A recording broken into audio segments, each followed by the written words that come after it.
Can racing cure depression? A question not even the great Jung or Nietzsche could answer. But today, I will. Bro, I am not a psychologist, but the girl in my disclaimer is, so basically that makes me entitled to. This is his opinion. No harm intended. If you get offended, that's on you. Okay, guys, the race I'm going to show you was super intense, and this is why I love racing. Everything I'm going to talk about today has been visually proven by me in this race. The good and the bad, by the way. Let's start with my background. Everybody started somewhere, right? But for me, I'd say, other than playing Mario Kart on the Game Boy, the first more serious racing game that started for me was this one. Bro, who remembers this game? Because this is an absolute banger, bro. The soundtrack, the graphics, maybe not the engine sounds, okay? The engine sounds were trash, bro. But the gameplay, the maps, the soundtrack, everything was so good and still is. You can, if you got an emulator, you can still play this today and it still looks good. You can upscale the graphics a bit and it's totally playable, bro.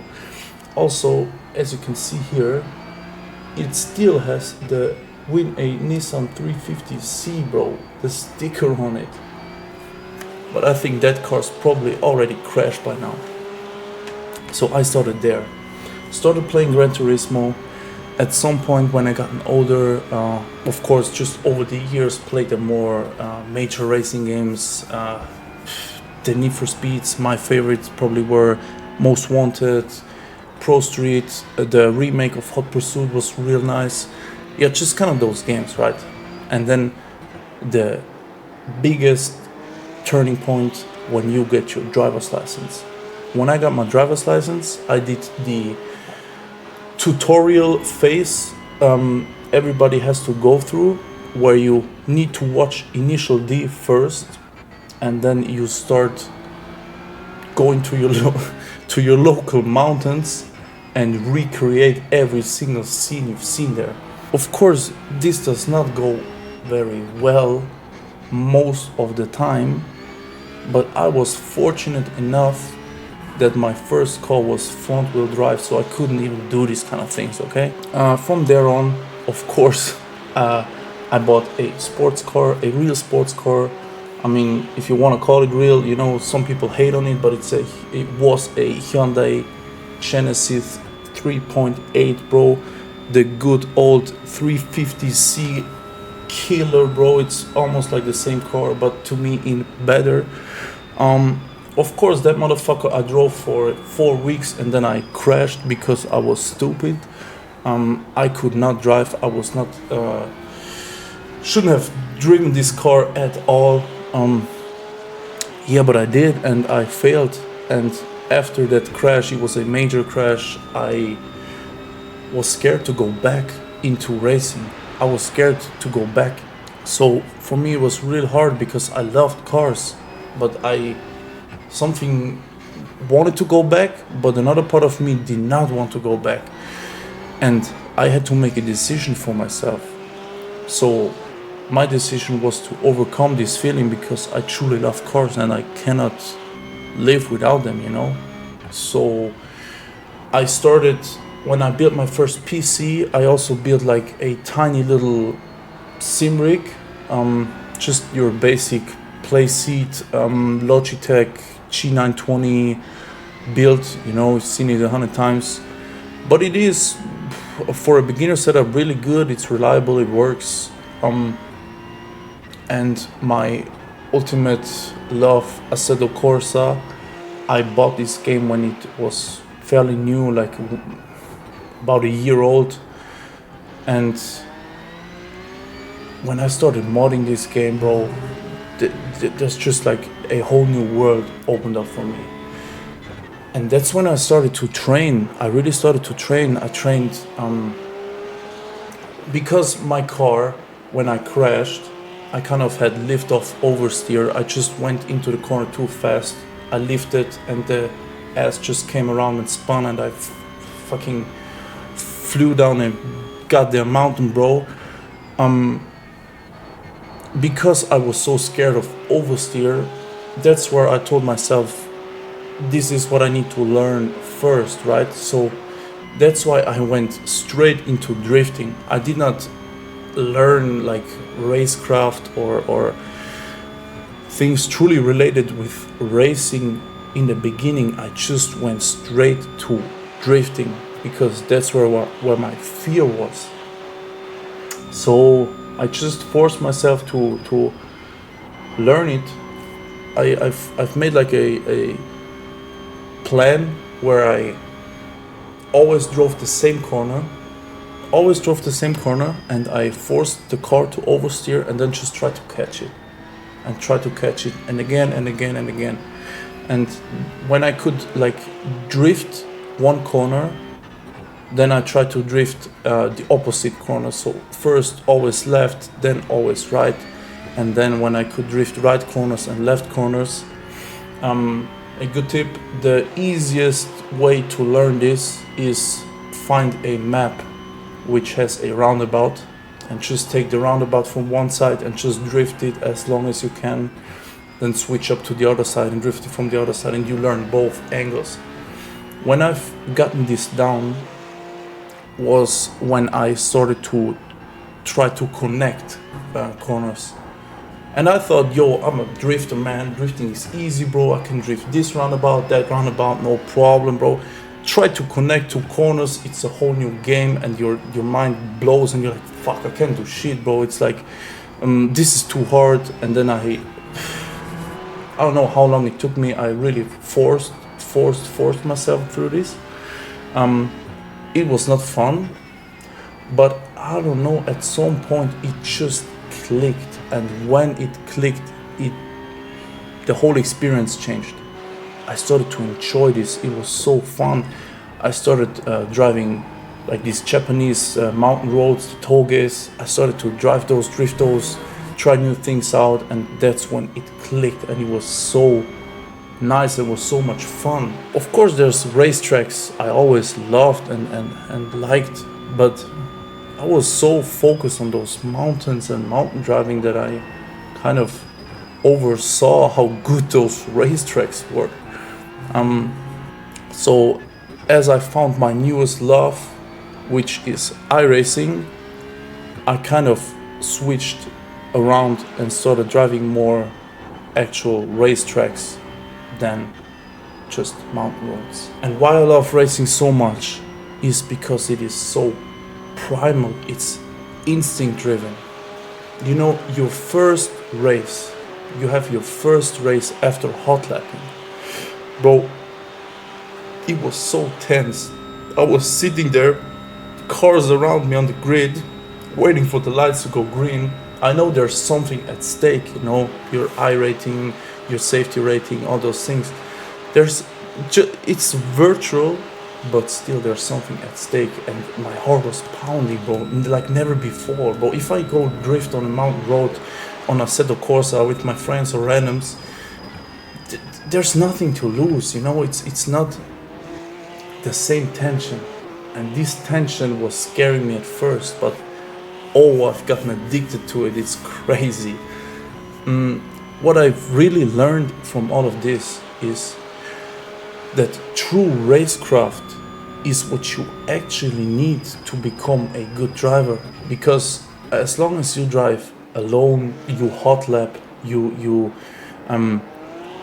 like tinker around with your technique, that's all good and fair, but only when you drive against other people and you need to adapt on the spot and need to think not just for yourself, but maybe also for the person next, behind, or before you, is what really makes you a good driver, in my opinion.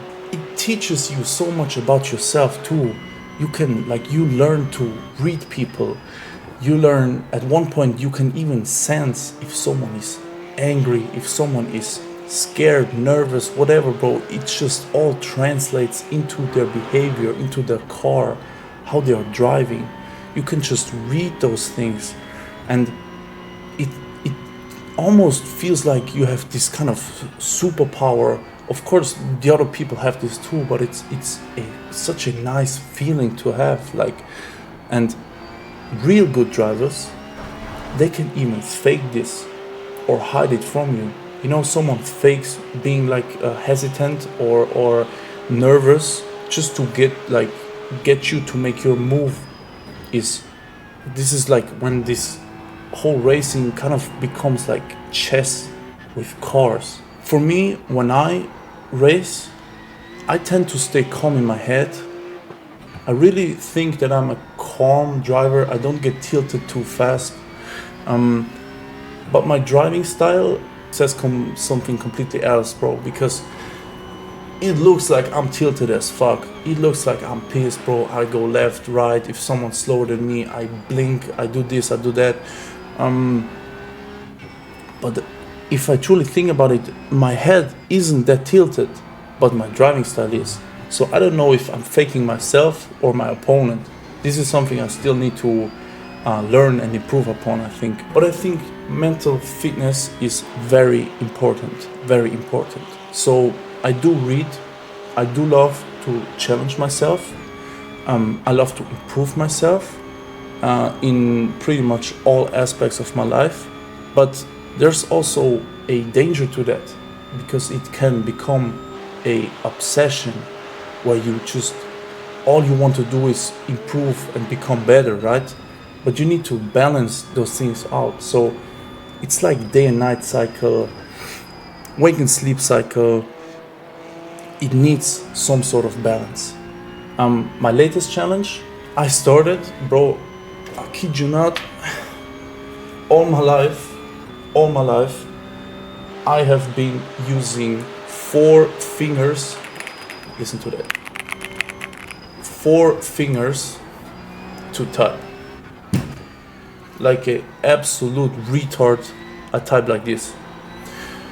So I forced myself to use 10 fingers on the keyboard, and it's a challenge. And it needs, like, it forces you to relearn something you thought you already knew. But I like it, I enjoy it. Another one more related to sim racing is left foot braking. Bro, I'm really tall. In a real car, I can almost certainly not left foot brake. If I wear my racing shoes and I put the seat all the way back, maybe there's a chance in certain cars that I can, but in most I cannot. So in the sim, I never did it as well, because why would I learn something I cannot use in real life, right? But now I started to left foot brake, and let me tell you, bro, night and day, I really should have started earlier with this, because I've learned so much about driving and all those things, but just never left foot brake, bro. It's crazy. Same thing with braking, because I was just drifting the whole time and doing mountain racing and street racing. You don't really learn about trail braking, right?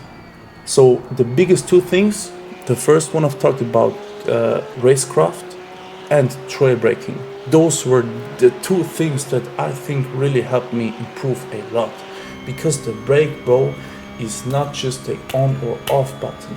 You need to bleed off the brakes and then slowly turn in.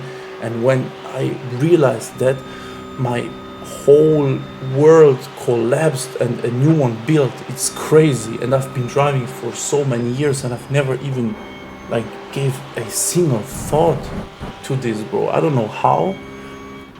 Such a simple thing changed my whole opinion on racing, because before I was always bored of these racetracks, because, bro, I was like, the car was on the steering, I was like, yeah, the car's bad. Then I took a corner and I think it was like 90% understeer, bro. Let's be real. It was just understeer the whole time, and I always blamed the car, the track. I don't know, just anything I could blame, pretty much. But what I did not understand is that I was the root cause of the understeer, because I was not driving correctly. But I didn't know. It's crazy. And now that I can like trail brake and do this, I start to love racetracks, bro. When I learned this trail braking, I was like, I need to hop into my car right now, call my homie, bro, we go out, let's go for a... No, we do not race in public streets, bro. Filmed in Mexico, everything, we do not race these streets. We're not stupid. We don't endanger no one's life. We went on a mountain pass in the night where there's no one there. And if there is someone, you see the lights from afar because it's nighttime, bro. There's always a risk. There's always a risk, of course. It's pretty much you falling off the goddamn canyon, bro. So I went. I was like, yeah, bro, trail braking. I love this shit, bro. Let's try it out, blah, blah, blah. In the real car. Because my Simric brake is very tough and hard to push. On my rear car, it's a bit softer. I had to adapt a bit, but it wasn't that hard. So the first downhill corner I took while trail braking, the ass stepped out just a tiny bit, but I just pressed back on the gas and caught it perfectly. And I was like going like a fucking A, bro. I was like, whoa, shit, what is this, bro? I've never took this corner so fast before, blah, blah, blah. All while at the same time, my friend crashed his Beamer, bro, like 2 corners behind me. Crazy work. So one's win is another's loss, right? And back to racing. You always pay for your mistakes. If you go too aggressive, you might miss your breaking point. The things always balance, no, not this one, that one. Balance each other out, always. That's how it works. So never be too cocky, it will always backfire. Flow state. Flow state is not just the newest meme, bro. It is actually true. Your mind becomes silence. You're immersed in the moment. There is no future, there is no past, nothing. You are in the now. And this is, if you just think about it, it is a form of meditation, because that's all what meditation truly is, right? But there's also the opposite. Overthinking, fear, risk, scared of crashing, scared of failing, scared of letting people down, scared of ruining your race, someone else's race. If it's real life racing, scared about your health, the other people's health. There's so many things you can be worried about. That's why you need emotional regulation. Your heart racing, anger, destroy lap times. My tip, my personal tip, deep breath in, out. Deep breath in, out. Deep breaths just calm you down. There's a good technique where you inhale fully, just like to the maximum amount you can, and then you just get a tiny bit more in, like, and that just, bro, I can feel it right now, it's crazy. Just the second tiny one and then you let it all out, it calms your whole nervous system down. And this is what you need to train for intense moments. Talking about meditation. Meditation makes you the observer of whatever situation you're in. And this is what you need for racing as well. You need to become the observer. You're not just someone who randomly reacts to everything around him, but you also observe. You need to see things before they even happen. If someone behind you, you see them pushing like crazy, you already know, oh, this or that is about to happen, right? So you just adapt to the situation. When we talk about being in the moment, meditation, this book here truly helped me a lot. It's the German version of the Power of Now by Eckhart Tolle. Yeah, pretty much what we've just discussed now is like you need to become the observer, and you need to be in the present moment, because if you just stay in the past or in the future too much, all that it causes is suffering. Racing can also show your true shadow, like jealousy, revenge. Someone does something unfair and you feel like you have to give them revenge. You can become arrogant.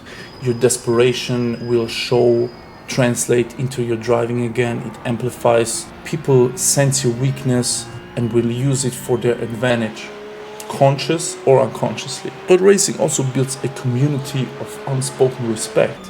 For example, in Touristenfahrten, the first time I went to the Nürburgring, when I arrived there, bro, it felt like a fucking Forza Horizon festival.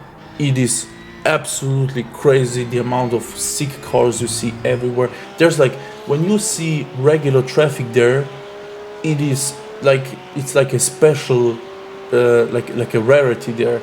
All you see is crazy cars. It's so, if you're into cars, it's like heaven, bro. Really is. And when you race on the track there in Touristenfahrten, there are so many different skill levels. So many different skill levels.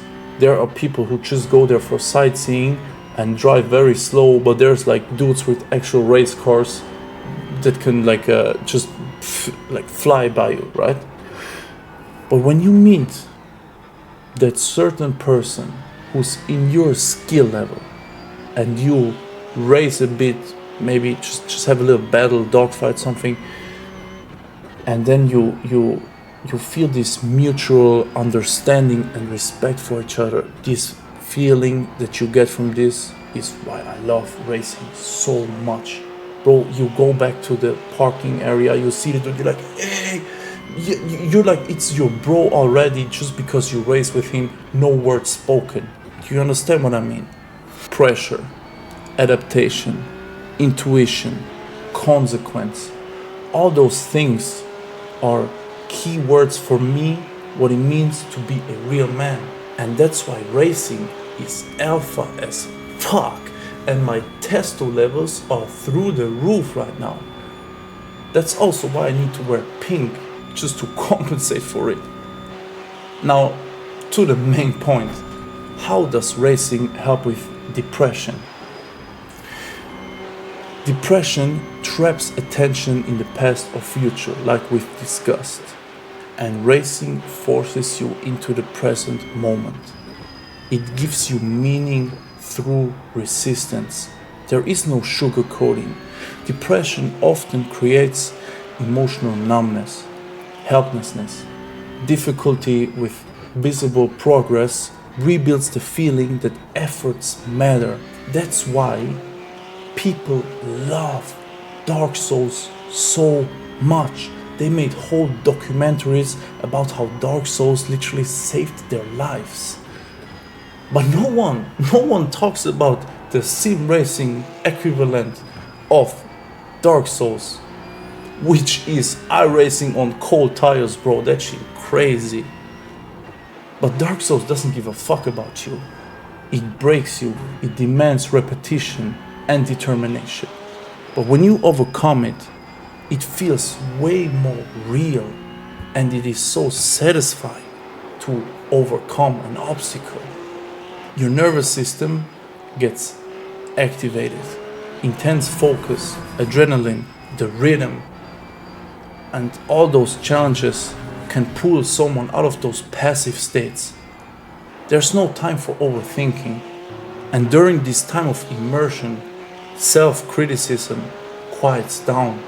You don't have time to think when you're driving at the absolute limit of you, your car, and the track. Depression also damages your self-trust. Improving lap times, your consistency, car control, it all rebuilds your evidence that you actually can influence outcomes.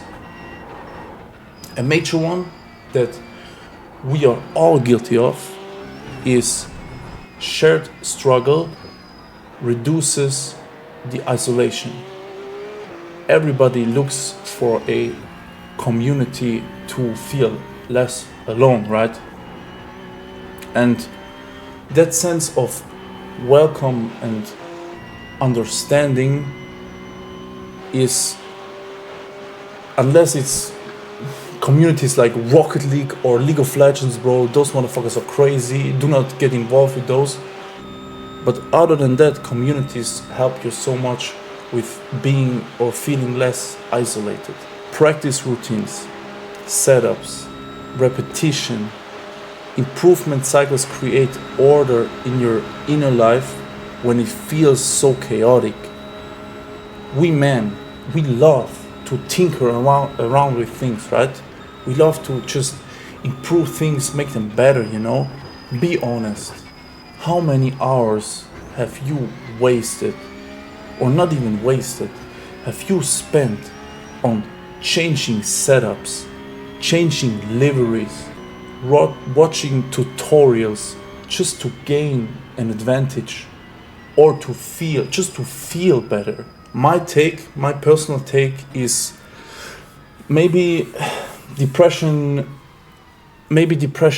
is the body demanding deep rest from a role, identity, or just pressure you've never meant to be carrying for that much time, for this amount of time, right?